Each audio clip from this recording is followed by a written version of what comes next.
We're set. All right. Hello, I'm Teresa Abel. Welcome to the Abel Contemporary Gallery. I'm pleased to be here today with Keith Kaziak, and we're going to talk about his current show in gallery number 5 called The Paradox of Things. First, I'm going to tell you a little bit about Keith. He is an artist living and working in Madison, Wisconsin. Keith holds an MFA from the University of Wisconsin-Madison and a BFA from the University of Minnesota Twin Cities. He was a UW-Madison 2019-2022 U.S. Fulbright semifinalist and 2021 recipient of the International Sculpture Center's Outstanding Student Achievement in Contemporary Sculpture Award.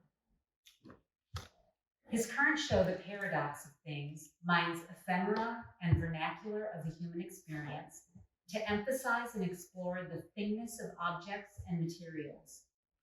Ostensibly mundane items from Wonder Bread to cinder blocks and cardboard boxes are rendered unfamiliar through recontextualization and decontextualization.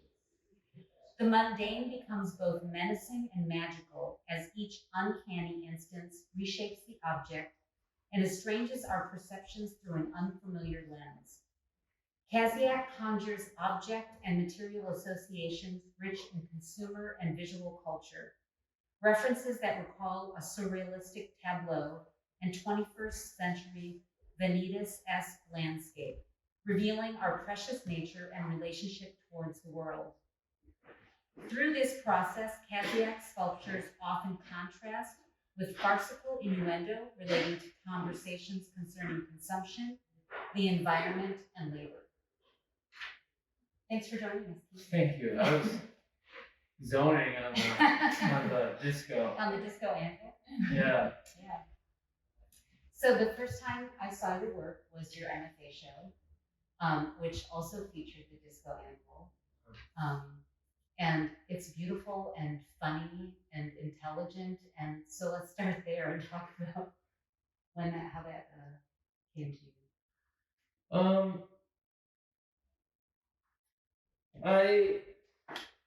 I don't know exactly. I've been sort of like leaning towards an influence in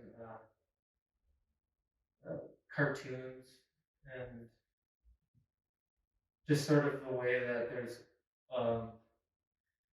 cartoons often use humor juxtaposed by these like really serious elements, or the content is maybe serious, and that had been like going on before I started graduate school in 2019, and I mean I do remember having a conversation in early fall of 2021 with one of my committee members about sort of the state of the world. Mm-hmm. And there was something about this idea of like an anvil, which is used symbolically as a symbol, as a sign in cartoons as a way to convey weight, and gravity, and even if you don't necessarily know what an anvil is, you can identify it as something that holds weight. And I was thinking about a disco ball and thinking about all the little sort of mirrors.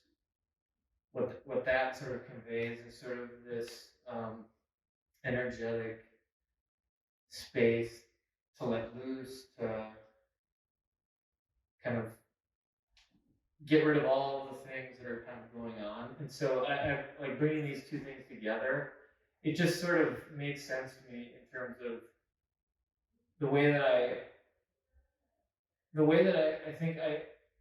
we as humans sort of start to think and see and view the world. And often, I was thinking about something as simple as scrolling through the internet, through social media, just being entranced and engaged by whatever it is that's on the screen, that sort of diverts the focus, and that there's like something that is like looming over us. And it's like being mesmerized by the weight of the world. I mean, yeah, I mean, in some ways, or like, it's also a distraction. yes. Like it's a distraction to the fact that, I mean, this isn't a real animal, right? But you know, it implies that. And I also an earlier title of the work, which the work was in the form of a short video, was called. And I think I reused it for this in a certain way, but it was enchanted by a shadow of impending doom, and I think I added an S, so it was shadows of impending doom because there's two of them. Thinking about the same way that in the cartoon world, as a shadow grows, it means that gravity is taking effect, and this thing is gonna like land on you. Yeah. But in the cartoon world, that actually doesn't exist, or you can like accordion back into what you were before. Right. And so I was like playing with these ideas and the implications of what it is to actually be human, and also think about it from this other standpoint, which is a little more lighthearted, but addresses the same sort of topics in a lot of ways. Yeah. Well, it's funny because it's like it's scary, but it's also a party, you know. Yeah. So it's, I mean, I guess that's the paradox. Right? Yeah. And all the objects, you know, the rope, it's like the most obvious kind of like what you picture a cartoon rope would be. The frying pan is the most ubiquitous kind of frying pan, the Wonder Bread. And one thing that I think is so interesting is they're all not what they appear to be. They're all trompe-l'oeil. You've crafted them so well. But as a viewer, I don't get actually wrapped up thinking about the craft in them, and I mean that in a good way, because I'm so intrigued by the idea. I don't, like in some work that's crafted really well, all you can think about is what went into making it, and I don't think about that at all in work. And I don't know if that was an intentional thing. It's very successful in that way, I think. And I mean, I think whatever it is I do, I'm a detail-oriented person, so I'm always like paying attention to the details, down to the placement and the lighting. I mean, like everything. I mean, it's all very important to me. But I mean, I think that's great that you pick up on that. There's also some more than others. I tend to just leave things so they do give stuff away. Like this contact paper is, you can see things through it. It also tends to bubble under certain conditions, and I've sort of embraced that to a certain extent, and I think it also plays into my ideas behind the work, in terms of the awareness of the material, the awareness of each individual viewer, and how they maybe dismiss something as something that it actually isn't. Right. Or whatever, I guess. So I saw some of these pieces in your MFA show. What's when you were starting to create this body of work, is there a piece in this show right now that's one of the first pieces you made? This would have been the first piece in a different form, and this would have been like the second piece. That actually was, I mean, my background, just to kind of like, my background is in sculpture, but I did a lot of metal casting, going back to 2002, and I sort of got away from that because there's a period of time for me where everything was about looking at things in those terms and within those processes, and that started to make less and less sense to me. And so oftentimes I'll have creative blocks, and so usually, so that's how that sort of came about. I actually had this rope, and I thought, well, I'm going to do this, and I know this process, and I know this material, and I'm going to do that. And so I cast that aluminum rope, and it sat in my studio for almost a year before I painted it. But this piece was actually came out of the pandemic. This was produced right around the period of time in which we were all sent home. Okay. And so I think they're both foundational and important, but this came along before that work did, and this is, I think they both embody other elements in the other works, but Right. in different elements. So for people who haven't seen the show in person yet, the rope piece looks exactly like a rope, especially in this lighting, but it is cast aluminum. And the Aldo Leopold bench looks like a bench that's been sat on for a bit. Yeah. But it's made of pink foam and wood grain contact paper. Actually, I did a number of these. And so tell people about the Aldo Leopold bench and explain why.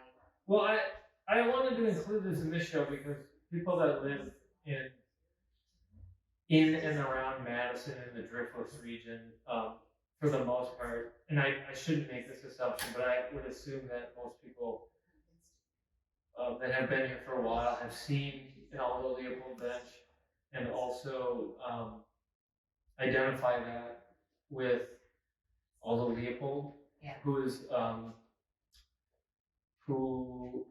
was, I believe, the first.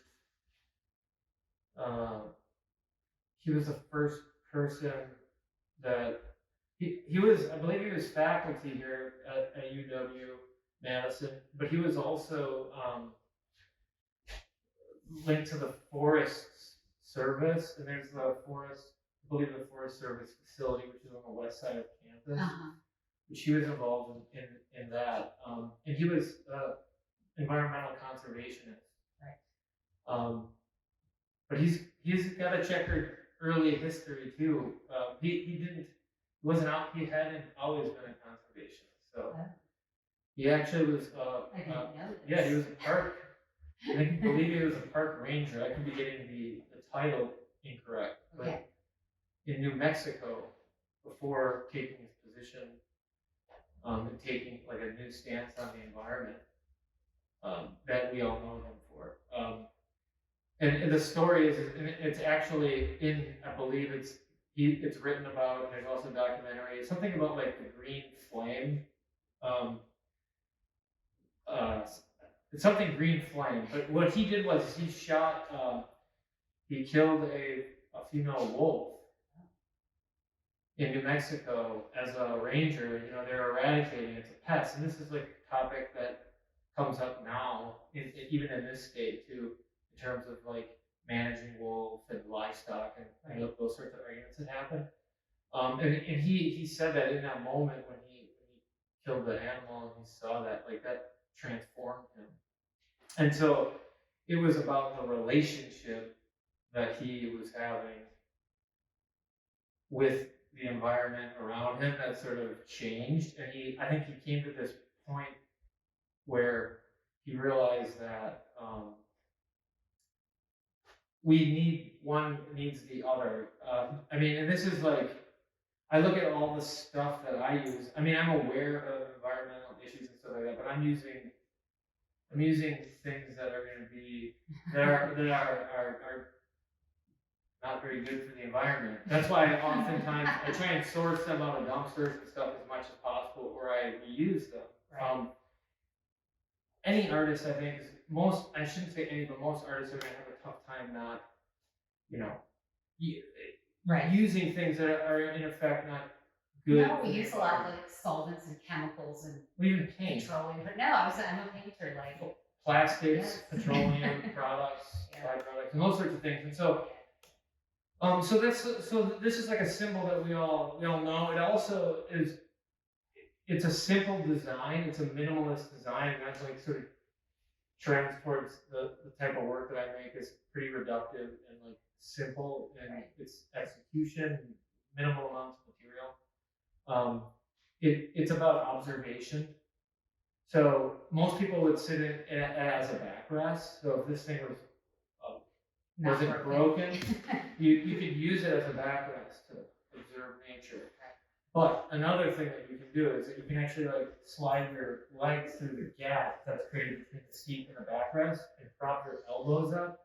And it becomes a way to engage things like birds and stuff. So birders and stuff. So Was it designed that way? Or Or well, that part I know everyone ended up using it that way. Well, I'm not sure. Like I've looked and I haven't really been able to find any particular sort of instruction on how to use this, but that is something that often pops up in conversations about all the April, about that bench, about people that do birding and things like that. Well, so when you brought it here to install it, it was not broken. And you had mentioned that you had shown this before. You showed it in the Arboretum, and someone sat on it and it broke. And you had it sitting here so that people would feel like they wanted to sit on it and look at this fantastic piece behind us. And I was worried someone would sit on it and break it. And you said, I don't care, it's fine. But I thought, can you imagine coming into an installation and sitting on something and breaking it? You'd be horrified even if you didn't hurt yourself. So that's when we had the discussion and you said, I'm just going to break it. So thank you. Yeah, I mean, well, that sort of took care of that problem, and also, it's also part of the reason why I made it, because the fact is actually the first one I ever had made. This is one I actually, because I think I believe I made 3 of these, and this is the only one that's surviving still. The very first one that I made sat in my studio, and I had a studio visit with a faculty member, and we were talking about some work in my studio, and I said, I made that. And if you've lived in Madison, if you've taught in Madison for however many years, you've seen an Alva Leopold bench. Not impressive. And then I picked it up like this. And that actually changed the conversation about the work. And that was actually the very first piece that involved the foam, which is not part of every piece, but it's part of a lot of pieces. Yeah.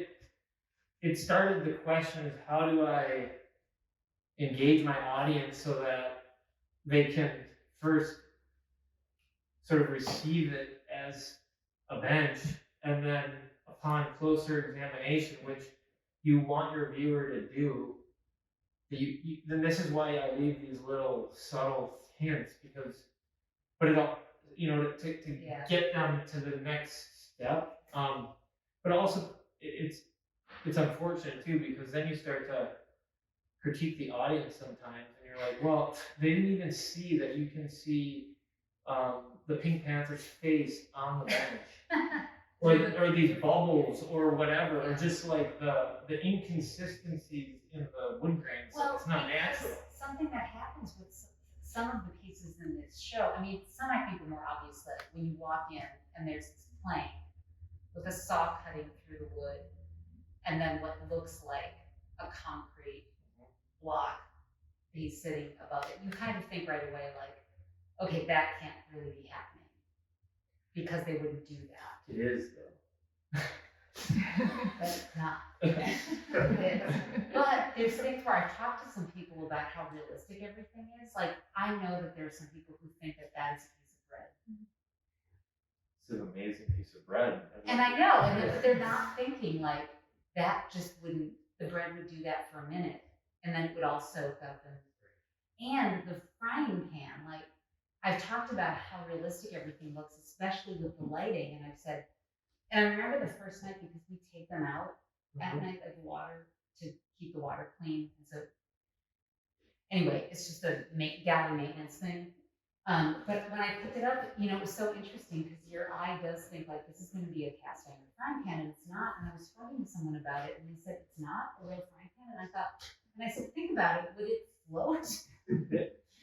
But your mind just starts to believe what it believes, and instead of reasoning properly, of course they know that a cast iron frying pan isn't going to float. Well, I in mean, a little trash can. well, yeah, I mean that's the thing. I think we're still, and this is why, you know, I like using the word mundane. These like things that have no, people don't really place any sort of value on this stuff, but in fact they place so little value on it when they see something like that. The they they oftentimes maybe don't even question the sort of physical elements of the world and how the world works in terms of like gravity and weight and water and all of those things kind of play into each other. So inside the frying pan is a stone that looks just like a little pancake. So I'm assuming, tell me if I'm wrong, were you out in the world and you saw a rock and you thought, this looks like a pancake? And then you thought, how can I push this so other people see this? Well, Did that happen at all? So I wanted to. I was still kind of like playing around with the foam as a material, and I was thinking, I don't know if it's because my background in like cast metal sculpture that the frying pan just seemed like an object, a functional object, a functional thing that we can relate to, and that I could deceptively recreate. Yeah. And this is oftentimes what will happen. I'll think about something and I'll talk myself out of it, maybe for years. Artists are good at talking. So I'm like, no, this is like whatever. And so my wife and I actually went on a 4-day trip in late September of 2021 up to the Upper Peninsula, and we went to we stayed at St. Ignace, which is one of the many campgrounds in the National Forest Service that was up there, and so it was on the Lake Michigan side, and it was, if you ever get a chance to camp there, go. It is awesome. We got there, and I mean, we walked up from our campsite, and it's just the lake there, and there's this beach that goes in both directions, and it's never ending. And it was a time of year where it was still, the weather was relatively warm. It was very windy though, which made things kind of interesting. Anyways, it was just amazing. And so every morning we'd get up and we'd make coffee, and we have our like little coffee things, and we'd do like a 2-mile walk or so. And she actually found it. So I'm putting it. This is the first time that I'm saying she did. I was like, oh, I found that.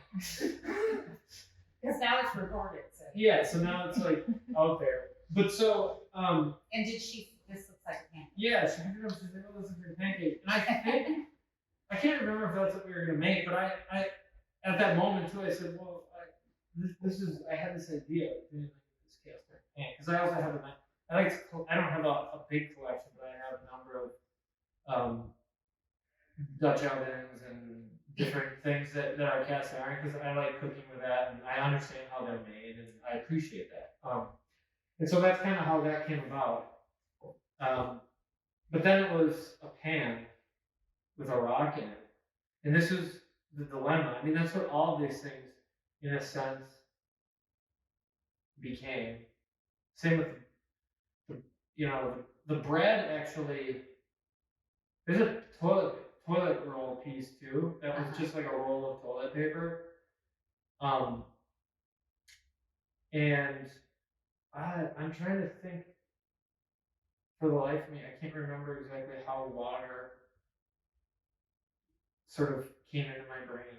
But water for me was a way to reveal something about this object. Well, yeah. And also making it really sort of absurd.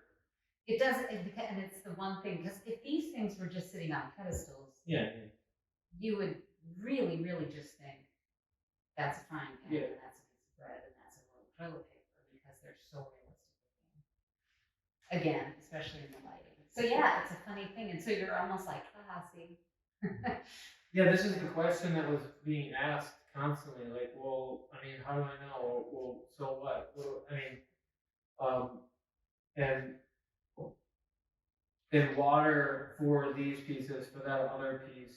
There's other. I'm using water currently right now too in a couple of other ways. Trying to control water to a certain extent, but gravity always is playing into that. So there's a conversation about gravity with these works too, um, and I think this comes back to this idea of what the word, the title of the show for me.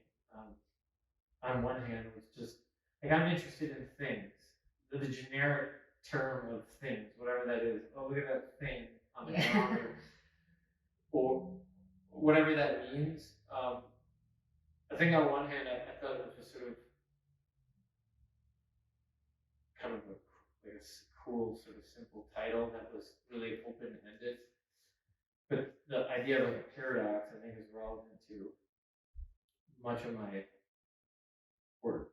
Yeah. In terms of these contradictions that, although they're contradictions, there's like a certain level of truth that is revealed within them.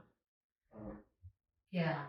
I also, one thing that I think about is when you come to see a show in a museum or a gallery, one of the things that art does so successfully is it takes you outside of the world sort of, in a way that theater can, or movies or something, and especially an installation like this where you completely transform the environment, lighting and everything.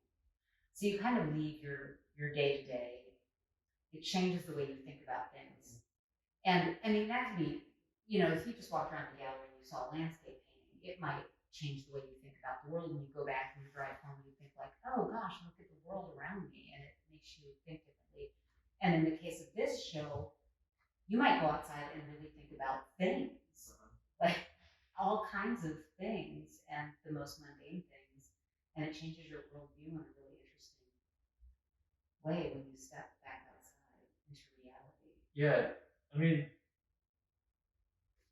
and that's, I think that is the thing that most people don't really pay attention to, the most obvious stuff, the things that we have our hands on, the things that we're so used to using, we don't even necessarily recognize that we're using them. I think that they tell us a lot about who we are. I think they're complicated. And for me, the show, the MFA show, which is where a lot of this work came from, not all of it, but some, half of it maybe, was about this sort of existential question of, why, thinking about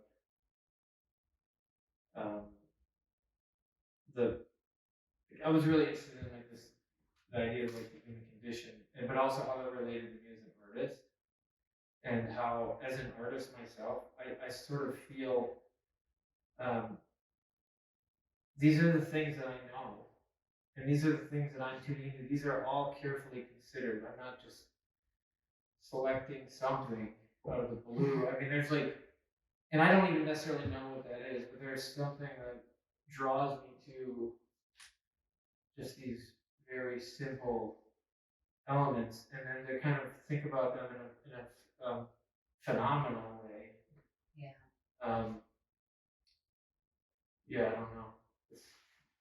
I like being in that space as a maker, and there's something I think that we can all kind of relate to, that can take us to like a bigger place in terms of possible meanings, or so yeah, I don't know, that piece right there.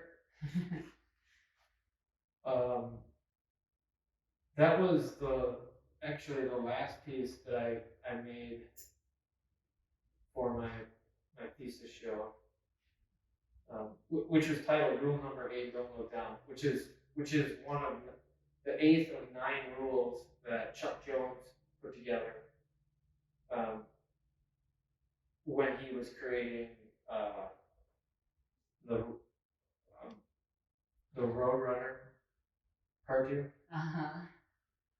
And so there's a reference. Rule number 8 going down is this reference to gravity. And if you gravitational cognizance is this idea that if you can run off of a cliff and you can like do this, but the moment you acknowledge the fact, then that's when gravity takes an effect. And I was reading Albert Camus, Sisyphus, and Wile E. Coyote. I was watching these Roadrunner cartoons, and like I'm not the first person to make that connection between Sisyphus and Wile E. Coyote, but I mean we all have Wile E. Coyote in us in the way that we probably have a bit of Roadrunner too. But I was like identifying with that character. And so this is sort of this pointless contraption. I was thinking about this Eris actually called this summation of my 3 years in graduate school. And I actually think that there's quite a bit of truth to that. When I showed it in the other show, the handle was facing up. So it's actually as if the person using the handsaw is on the top of the plank. Oh. So I just did it differently, just to kind of mix it up a little bit. But I thought that was something that Wile E. Coyote would do, to try and trap the Roadrunner. He finds a complicated way to maybe do something that could be achieved in a much simpler fashion. And it usually leads to his demise or something. And so, he's up standing on a plank, and the idea is that maybe the cinder block is going to, he's going to time it, right? Right. But he's standing on it with it, Yeah. And so. No, it's hysterical and beautiful and interesting. And I love the way it's placed here because when you walk in under it, you often don't see it. And then they start to walk through the rest of the show, and it's only when they turn around and they see it, and then they go, oh my God. Yeah.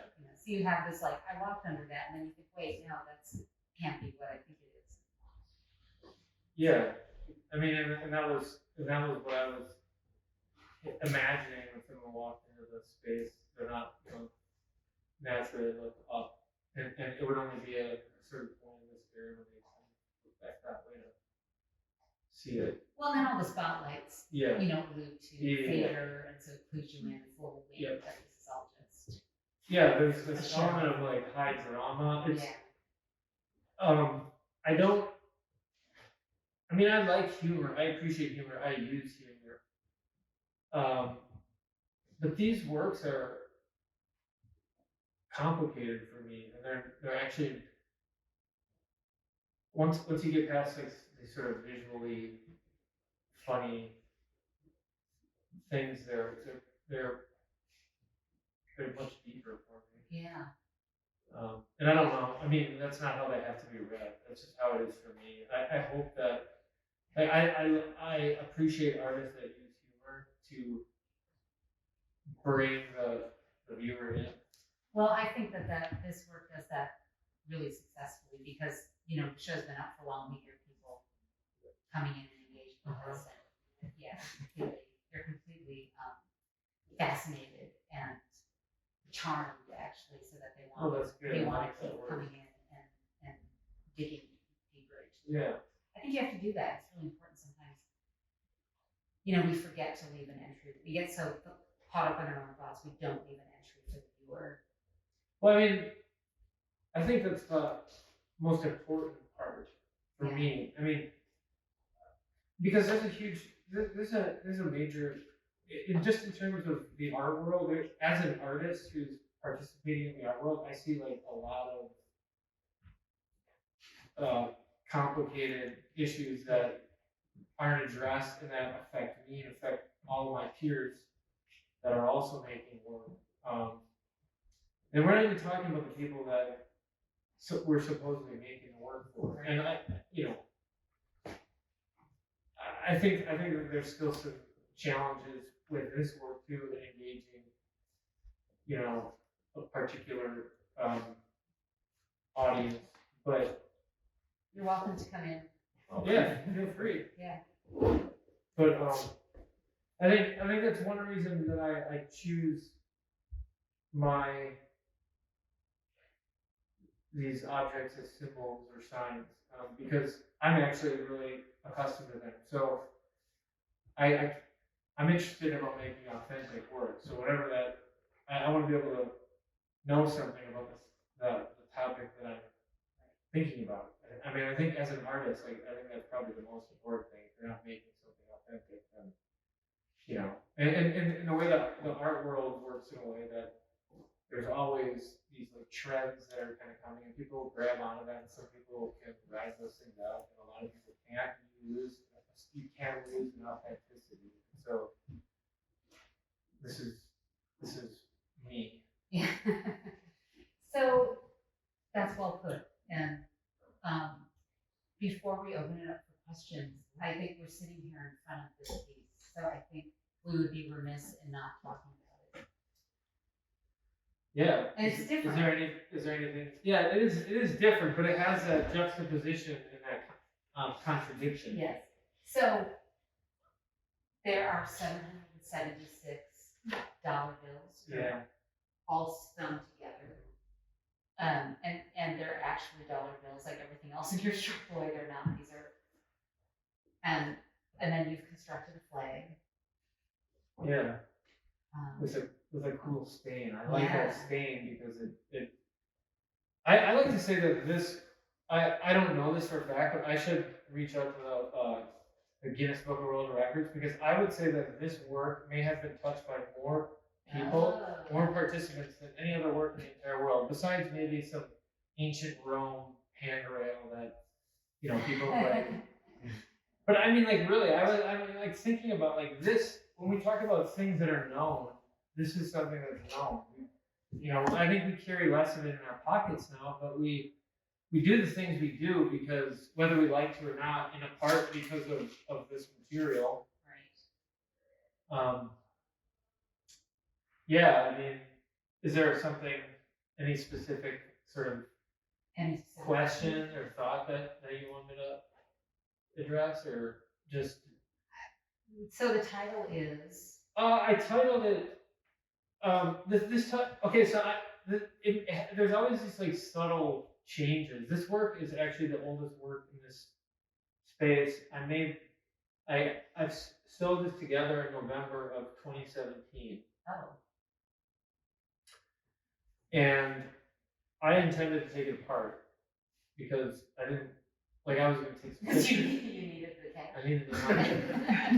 But then at the same time, I was like, wait, no, I don't need the money. Like, I'm still, it's like, this isn't going anywhere. This is still in my possession. And so I was like thinking about this as money. I pictured you rolling it up and going somewhere trying to pay for something. Yeah, right? Well, that was like going to be part of this is supposed to be a work that was going to become like a performative thing. Right, actually maybe unroll it and with a seam ripper and purchase things. And then that didn't happen because I like the work, and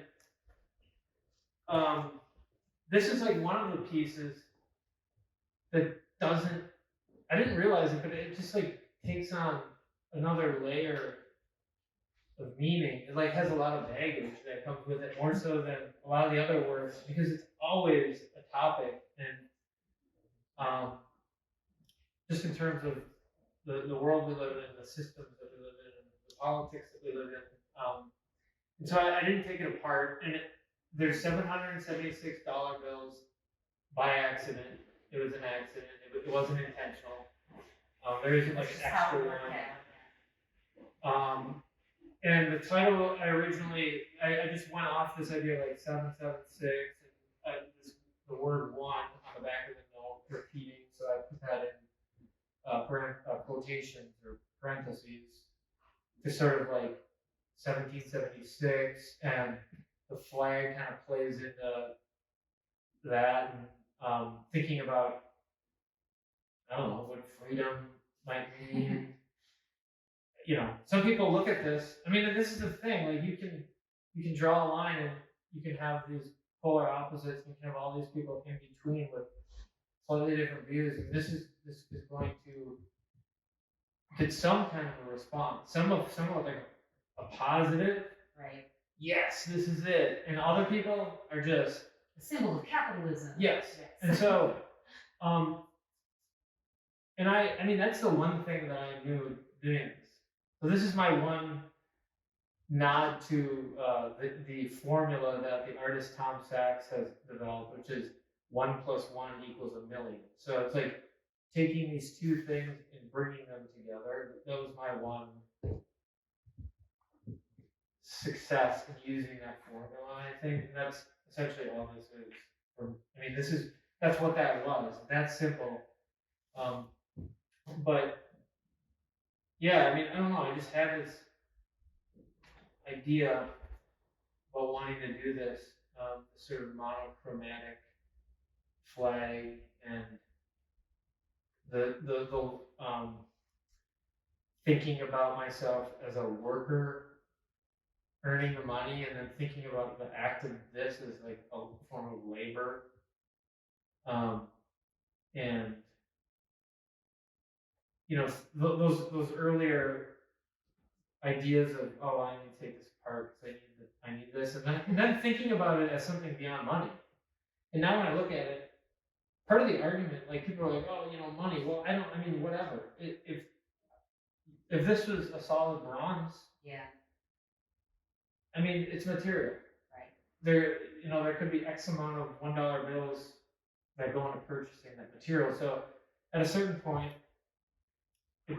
it became just a material to me. Well, and it's also when you think about the labor that went into this, and so then what's the value of your labor? Yeah. And then if you take it apart, you're almost disregarding your labor as even negative value, because somehow you feel like you need this more than you need your time. And this is like a very important topic that's being had right now. And this is why I'm saying, like, there's it was a different political climate, and there was different motives at that time to do this, but it takes on stuff because these symbols are very powerful, whether we want them to be or not, good or bad. They are what they are, and like I said, as an artist, I have to understand the game and play their game, play my game where I manipulate things, and the best way that I can manipulate stuff is material and objects and symbols and signs and those sorts of things, and so we're all kind of trapped in this, or maybe we're not. Maybe this is the place that you want to wrap up in. I mean, some people do it, some people don't, and so yeah, I don't know. This is what before this there was a few people in here, and we were kind of talking about just this very thing. The one guy said he wanted to like wrap up in it. Really? Like, oh, that's interesting. That's so wow. Yeah, I don't know if I want to do that. But, so yeah. So we're joined here with a small audience, and I don't know if anybody has any questions or comments. I was wondering what you thought about Greet and Tom Friedman and the trajectory of surrealism. Do you see yourself in that stream? Or Who did you say before? Tom Magritte. Magritte. I mean, those I'm somewhere in that lineage. I mean, those are definitely artists that I am familiar with and reference, and I think in terms of material, Tom Friedman, cardboard, foam. There's a level of intricacy that his work has that mine does not. And in terms of the surrealistic, I mean, I think I connect with the Greek in terms of these elements of surrealism, and I actually see this sort of surrealist trend. It's been kind of ramping up over the past couple of years, but and I mean I think I'm in conversation with that. I don't know if I answered your question, but No, I think that was actually I appreciate that question because those are definitely two artists that I admire and reference, and when I was teaching, I was using their work as examples. So I think that's a great question, and I'm glad you brought up Magritte. And I think for people who want to think more about your work, actually looking at both of those artists and thinking about yeah, I what think you're doing. well another and so the class that I was teaching is the survey course, and so within that I was doing all my own, and this started during the pandemic, so I was trying to make my own videos and things like that, video lectures and demonstrations and presentations and stuff, and so I was doing a lot of research and researching periods and different movements and styles that I wasn't as familiar with as I thought, but I actually ended up developing strong interest, and they in turn sort of influenced my work. And so another area is this idea of like vanitas. I sort of see this as potentially as these different still lifes, and like the idea of like vanitas, like thinking about existence, thinking about life, thinking about death, thinking about the passing of time. I think there's some of those elements. Hopefully, you contemplate some of those things.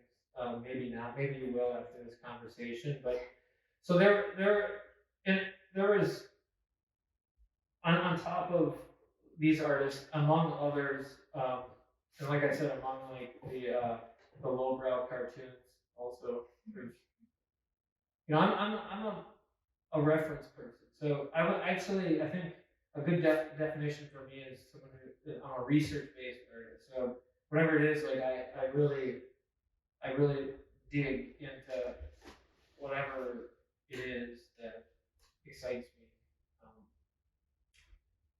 When I'm starting something new, I have no idea what I'm doing. Yeah. I mean, I don't know if that's like a normal thing that artists do, but I don't even know why I'm doing stuff. But I think I do, like. Well, you're just enough, obviously, it's so to follow it. Yeah, but I mean, at the same time, it's like really, it's like I think it's in there, but yeah. So well, the individual pieces end up being, to me, it seems like they end up being exactly just what they're supposed to be, and no more and no less. But there is a thread, I think, between even a work that was made, like I said, 5 years ago. Yeah. About I mean I think so. This like conceptual connective tissue or something that can be kind of woven. Yeah. I don't know. Any other thoughts? Yes. I have a question. It's not super profound. I'm just curious if you played around with mirror size for this piece, or if it's just like a happy coincidence that you feel like you're speeding through the cosmos, or it's revolving around this. Well, that's a great question. Actually, these are so hard. You have no idea. Okay, so who would have known that during the height of the pandemic that it would be an impossibility to get any sort of glass mirror tile pieces? I mean, this is like back order after back order after back order after back order, and I essentially I had this object made, and it seemed to make sense. Also because there are these curves, so It seemed to make sense to make it a disco. no, it seemed to make sense too. Well, no, I already wanted to do the disco. But it seemed to make sense to do whatever this is. It's in millimeters, but it's roughly about 3/16 or a quarter of an inch. But if you go bigger on the some of the curved areas, you'd have a big sort of chunk kind of sticking off, and I'd have to kind of figure that out. But it was also the best. It was also the best deal in terms of square footage, what I was getting, what I was paying for. And so I opted for that, and I actually was not sure what to expect. I'm really happy with all the little different facets, I guess. So you didn't do tests and No, I didn't do any set tests. it up. And No, and I like the other thing is, so I got pin spots, and then it was, I was talking with Gail Simpson in my studio, and this has to be the show. So, and I was like feeling that same way too, because what's so great about this work is it actually activates the whole space. It isn't just about this; it's about the walls and the floor and the ceiling. And if you get it in a dark space, it becomes even more dramatic. And so that's how I was like, well, I can't have different kinds of lights and things. So that's how everything ended up being lit by these pin spots. And the one other thing that I was like thinking about is, since it's such an odd shape, it leaves an eclipse. And there was no way around it. So I just kind of embraced that. And I think, again, when these are sort of their own kind of works too, in a way, they kind of loom over us, the shadow, this sort of idea that things are there, always kind of over us. Actually, a number of people, they came up to me and asked, so, and I don't remember what program, they're like, so are you using this program or this program? And I'm like, what do you mean? And they're like, to do this projection. And I'm like, no, this is analog. This is taking a light and just shining it on the thing. And they were like, couldn't believe it. But so yeah, you get the nice. You can kind of make out the shape of the handle, and then where those convex, like half circle things are on the base, when they come around, they'll do this sort of like a nice swoop you'll see on the wall. It's about to happen right there. You see it kind of swoop up. And so I just kind of, when this was installed, I just like laid in the backspace. Got very familiar with the different elements of it. But anyway. Yeah, it's great. It does activate the whole space. That's great. Yeah. Anybody else have anything to add? Yeah. Labor has been mentioned a couple times, and I think because both of us make a lot of stuff, we know that all of these objects are real in some way, design form, but making a loaf of bread, in some senses, is way more easy than making the fake slice, right? There's a certain, I don't know, the processes are very different. So I was wondering if you could talk a little bit about that, talk about maybe labor as it relates to the entire show, but specifically, are there things in here that you've made, the real version, have you kind of downwrote before making the big one, or anything in here that you can compare those two experiences? Is this process important to this work, or is it more focused on what we're looking at here and now, the phenomenal experience of it? You know what I'm saying? Yeah, I mean, so when I talk about labor, on one hand, I'm talking about my labor, but I'm just thinking, generally speaking, I mean, the way in which the conversations around employment and labor and those sorts of things are really pressing right now. I mean, there's a huge difference, for example, even between, let's say, like a pan and a slice of bread, because producing a pan, essentially there's a pattern, and you just make a pan, right? Like you don't make a single loaf of bread. I think something that maybe isn't touched on in here, maybe wasn't really touched on or relevant for the show, for this show or my MFA show, but was like a driving force is this idea of technology. And so the way that a loaf of Wonder Bread was produced or is produced, I don't even know if they make Wonder Bread, but it's sort of a technological feat. It was anyway, at a certain point. Now it's just a loaf of bread.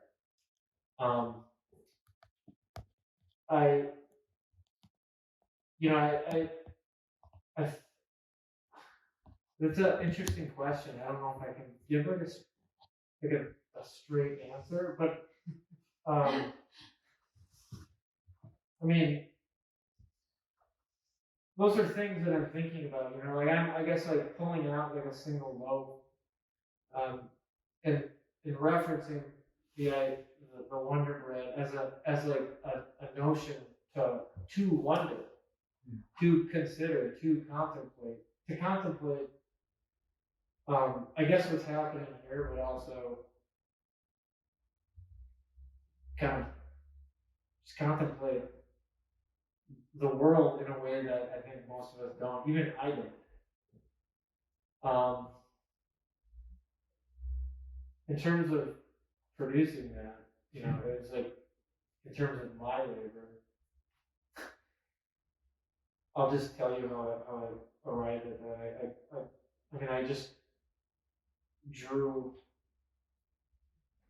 a loaf on a piece of A slice. like a slice on just like a piece of foam, and then I took a wire brush. I was just like sitting and doing that to kind of create that texture. I think after I made that, I made a couple of other ones, and then I actually bought some. Actually, I don't believe they do make Wonder Bread anymore, so I bought some. Just like. Do they really not make Wonder Bread? I don't know. I couldn't find any at Metro or Pick and Save or whatever. So I just got like a loaf of just cheap, bread that you can. Yeah. After I made this, and I thought about what that would be like to actually make the whole loaf as individual elements, kind of floating in a thing. I don't think I'm doing a very good job answering your question. It's all there. But I mean, I was cognizant of my labor, but I was hoping. I mean, my labor is my labor, just like the guy that comes and loads my car with groceries. When you do like a pickup or when they run your stuff through the scanner, there's a certain sense of labor there, and I think my experience is looking at the things that oftentimes are overlooked. Maybe there's an acknowledgement I have there. There's an acknowledgement of those things as I'm doing what it is I'm doing, trying to get some sort of point across, trying to offer something of value. And so I think a lot of people probably labor daily, and it's hard. And maybe they wish someone was paying attention, or they're questioning their value. And I think that,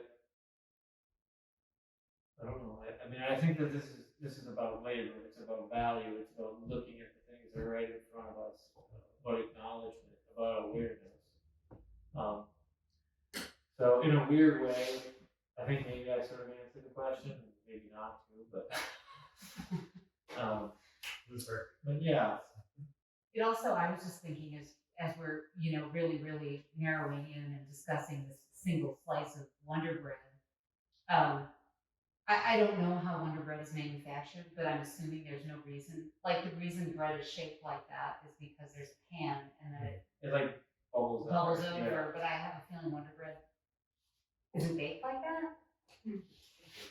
There's If different. it legitimately is, or if they have a mold and they just make it look that way because Yeah, it signifies bread in our minds, so they have to make sure it looks like bread to make us know that it's really bread.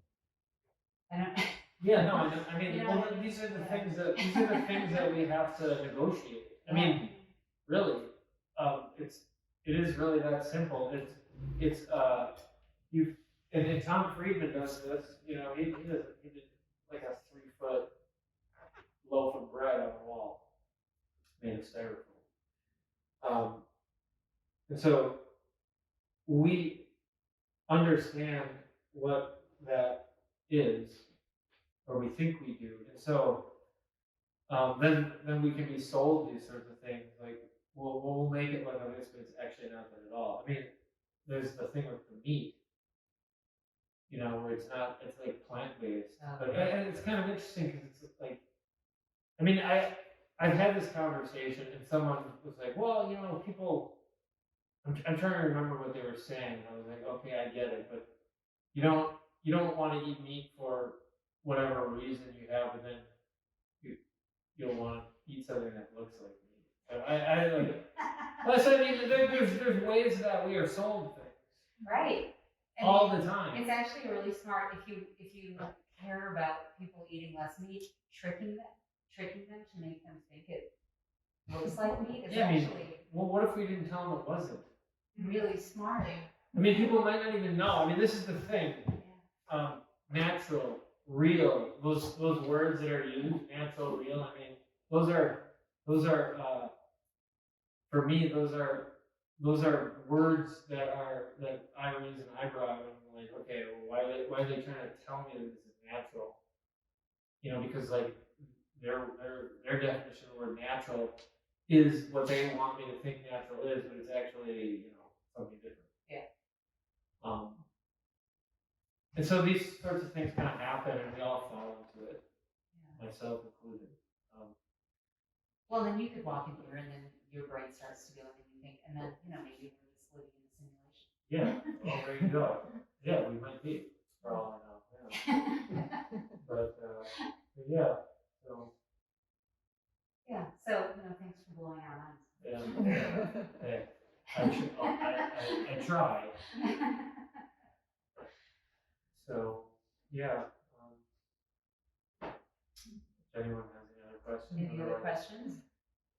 Well, I have a statement. Yeah. The more I kind of sunk in the work, I'm thinking that one of the things that ties it together is dysfunction. You have like a bench that can't be sat on, a rope that you can't use, money that can't be spent. It's like a theme, I would say. A useless frying pan. Right. So I don't know if we have any thoughts about that. Yeah, that's an interesting Well, I point. think, it's a great point, because I think everything we do is like based on a foundation that is so precarious and so uncontrolled. I mean, like, I'm controlling these things to a certain extent. I mean, I can control the water up to the point where,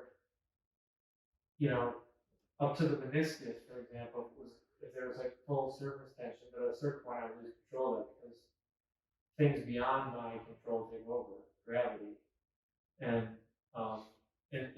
manipulating things to sort of, I don't even have control over these things. I just sort of, I mean, I think that's a pretty bold statement to say I control any of this, but I orchestrate. I'm able to like orchestrate this to appear as a rigid rope with a curve in it,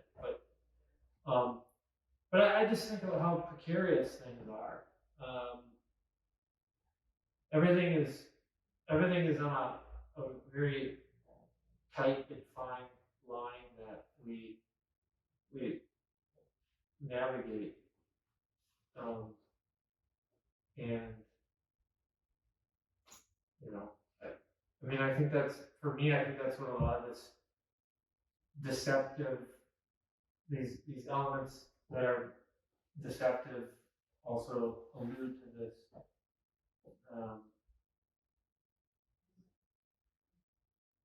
uncertainty. You know, there's a lot of like trickery that happens, and I also think trickery and magic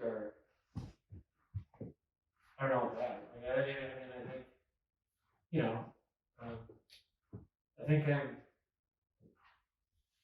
think my work is one part magic, one part comedy, and one part tragedy. So there's like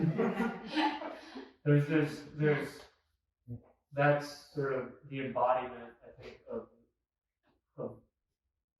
of what you're kind of getting at in the statement, for me anyway. You know, so, and I think that